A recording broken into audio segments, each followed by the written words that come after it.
आदाब। मैं फारूक खान, संपादक इकरा पत्रिका। थार न्यूज इकरा पत्रिका के इस चैनल में आपका स्वागत है, आपका इस्तकबाल है। सबसे पहले मेरी आपसे गुजारिश कि आप इस चैनल को लाइक करें, शेयर करें और सब्सक्राइब करें। साथ ही बेल आइकन का बटन दबाएं ताकि हमारी नई वीडियो हैं वो जल्द से जल्द आप तक पहुंच सकें। अब आज के इस एपिसोड में हम बात करना चाह रहे हैं यूपी के चुनाव को लेकर के। उत्तर प्रदेश के जो विधानसभा चुनाव चल रहे हैं उन पर, उसमें भी खास तौर से मुस्लिम वोटर और मुस्लिम सीटों के मुद्दे पर। उत्तर प्रदेश जिसके अंदर करीब 20% मुस्लिम वोटर हैं, यानी मुस्लिम आबादी है।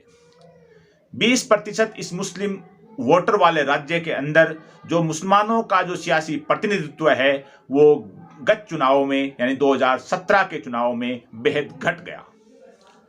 अब जबकि कई पार्टियां वहां चुनाव मैदान में हैं और मुस्लिम जो बाहुल्य सीटें हैं या ऐसी सीटें जहां मुसलमानों के वोट ज़्यादा हैं और उन्हीं वोटों के बलबूते पे हार जीत है, उन सीटों पे सारी सियासी पार्टियों की नज़र है।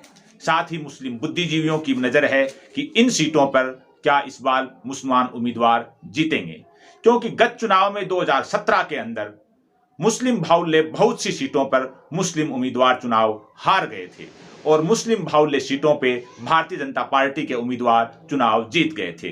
वजह उसकी साफ थी कि मुस्लिम वोटर है वो बंट गया था। सपा और बसपा के अंदर कई बार बहुत सी सीटों पे मुस्लिम वोटर का बंटवारा हुआ। कुछ सीटें तो ऐसी थी जहां सपा और बसपा दोनों पार्टियों ने मुस्लिम उम्मीदवार उतारे थे 2017 के चुनाव में, और मुस्लिम वोटर वहां बंट गया और उन सीटों पे मुस्लिम उम्मीदवार चुनाव हार गए। अब की बार वहां पर और बड़ा झमेला है। मैं आपको कुछ सीटों के आंकड़े भी बताऊंगा, कुछ सीटों के ऊपर किस पार्टी ने कौन सा उम्मीदवार तय किया है उसका भी मैं यहां जिक्र करूंगा। उत्तर प्रदेश के अंदर जो मुख्य तौर पे जो पार्टियां चुनाव लड़ रही हैं, भारतीय जनता पार्टी के बाद में सबसे बड़ा गठबंधन के तौर पे समाजवादी पार्टी और आरएलडी का गठबंधन है, जिसमें कुछ और पार्टियां भी शामिल हैं। इसके बाद में कांग्रेस और उसके बाद में बसपा और एमआईएम और चंद्रशेखर की पार्टी है। चंद्रशेखर ने भी चुनाव लड़ने का अलग से ऐलान कर दिया है, यानी कई पार्टियां उत्तर प्रदेश के अंदर चुनाव लड़ रही हैं।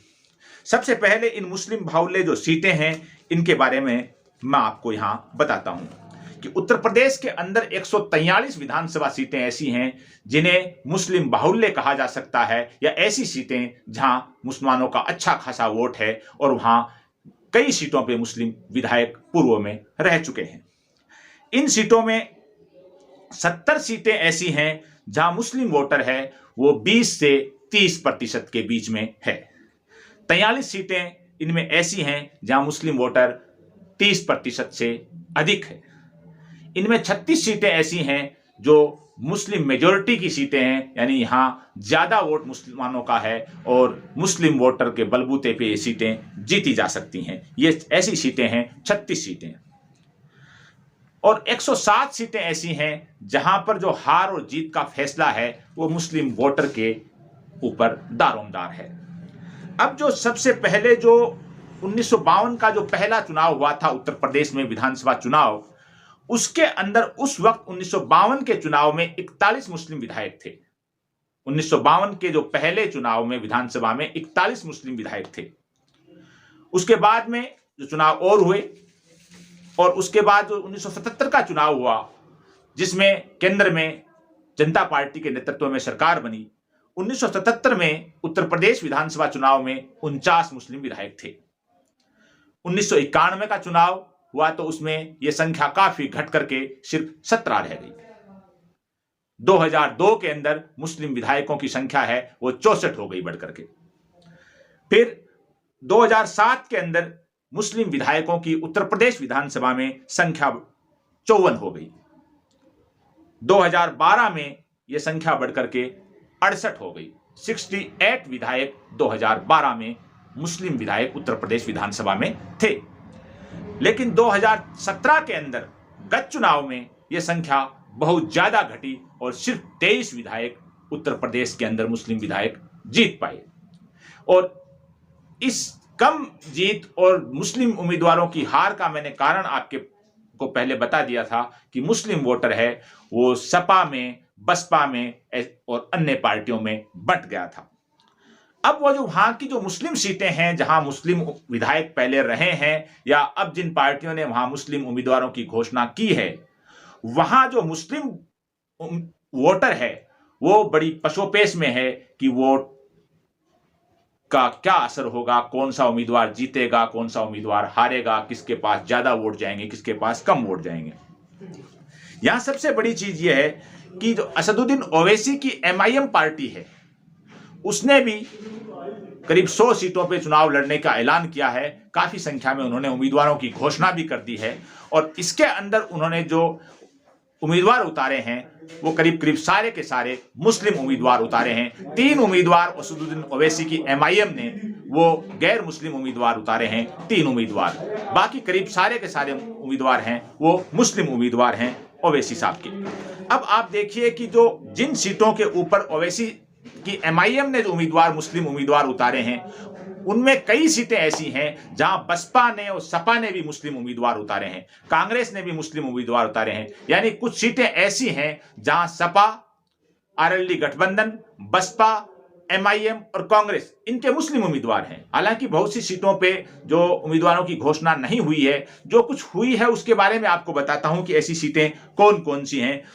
तो सबसे पहले तो मैं आपको ये बता रहा हूं कि जो मुस्लिम मेजोरिटी की सीटें हैं कि यूपी के अंदर जो पश्चिम उत्तर प्रदेश है उस पश्चिम उत्तर प्रदेश के अंदर 9 सीटें ऐसी हैं जहां मुस्लिम वोटर है वो 55% या उससे अधिक है।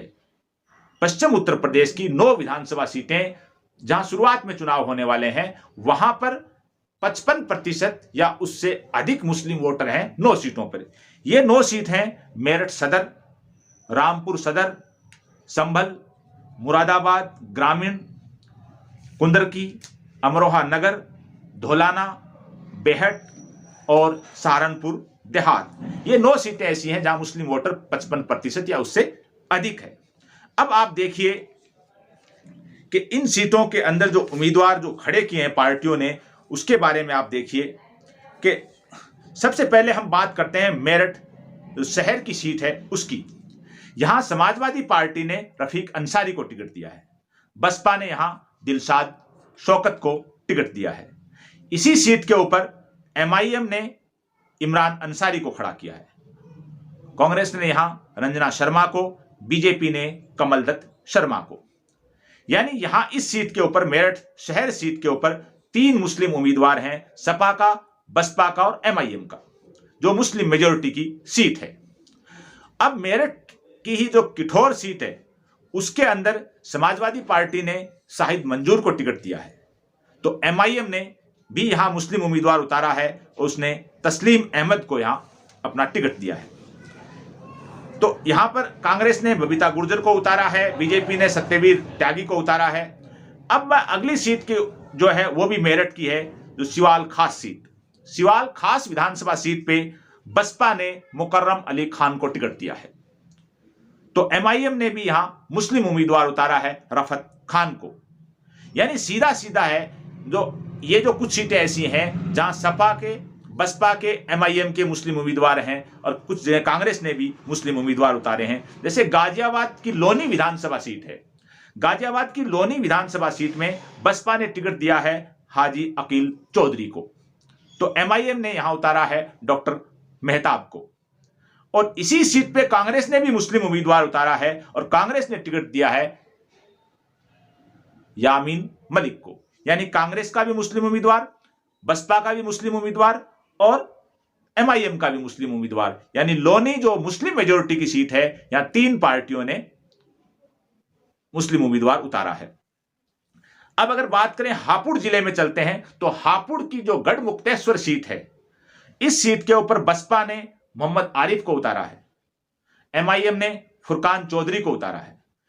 और फिर अगली सीट जो हम देखें अलीगढ़ की जो कौल विधानसभा सीट है, अलीगढ़ की कौल विधानसभा सीट पे कांग्रेस ने विवेक बंसल को उतारा है, समाजवादी पार्टी ने सलमान सईद को उतारा है, तो बीएसपी ने मोहम्मद बिलाल को उतारा है। यानी यहां बीएसपी और समाजवादी 2 पार्टियों के मुस्लिम उम्मीदवार हैं इस सीट के ऊपर। अलीगढ़ की दूसरी सीट जो सिटी की सीट है, उसके ऊपर समाजवादी पार्टी ने जफर आलम को उतारा है। जफर आलम को समाजवादी पार्टी ने टिकट दिया है। तो बीएसपी ने यहां से रजिया खान को टिकट दिया है।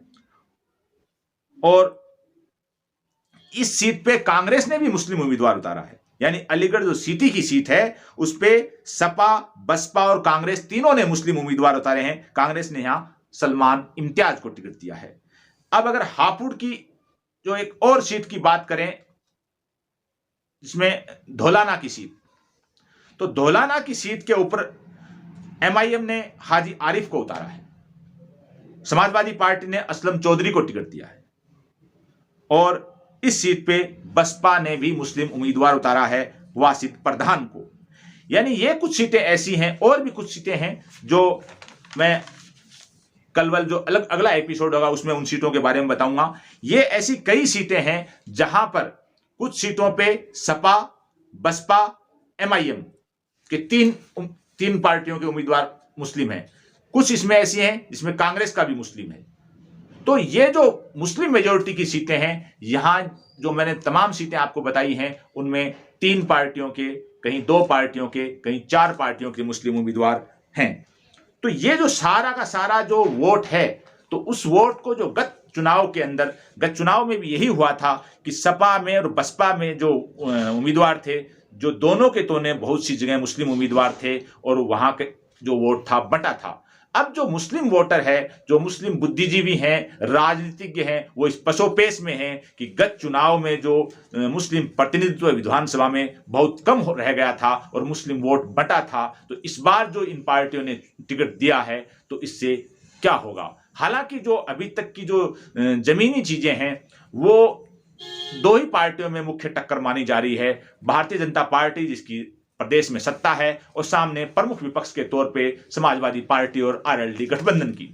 लेकिन यह भी बिल्कुल स्पष्ट है कि जो वोटों का है बंटवारा है वो साफ साफ नजर आ रहा है, चाहे वो बंटवारा कितना भी हो। और जाहिर सी बात है कि जो वोटों का बंटवारा होगा उसके अंदर एक वोट है जो भारतीय जनता पार्टी का वोट है, वो सीधा भारतीय जनता पार्टी को मिलेगा। लेकिन जो वोट भारतीय जनता पार्टी को नहीं मिलेगा वो वोट है वहां सपा में, बसपा में, एमआईएम में, कांग्रेस में, चंद्रशेखर की पार्टी में, इनमें बटेगा। ये बिल्कुल साफ नजर आ रहा है। यानी यूपी के चुनाव के अंदर जो वोटों का बंटवारा है, खास तौर से मुस्लिम बाहुल्य ये 143 सीटें हैं, इनके अंदर जो उम्मीदवार उतारे गए हैं या उतारने की तैयारी की जा रही है, उसमें मुस्लिम वोटर का बंटवारा साफ साफ नजर आ रहा है। तो ये जो असदुद्दीन ओवैसी की एमआईएम पार्टी है, क्या वो मुसलमानों को वहां प्रतिनिधित्व दिलवा पाएगी, यानी उसके उम्मीदवार चुनाव जीत पाएंगे, या ये वोटों का बंटवारा करके और कांग्रेस के मुस्लिम उम्मीदवार, बसपा के मुस्लिम उम्मीदवार ये वोटों का बंटवारा करके क्या वापस 2017 की तरह विधानसभा में मुस्लिम प्रतिनिधित्व है वो घटा देंगे। आज के इस एपिसोड में बस इतना ही। जय हिंद, जय भारत।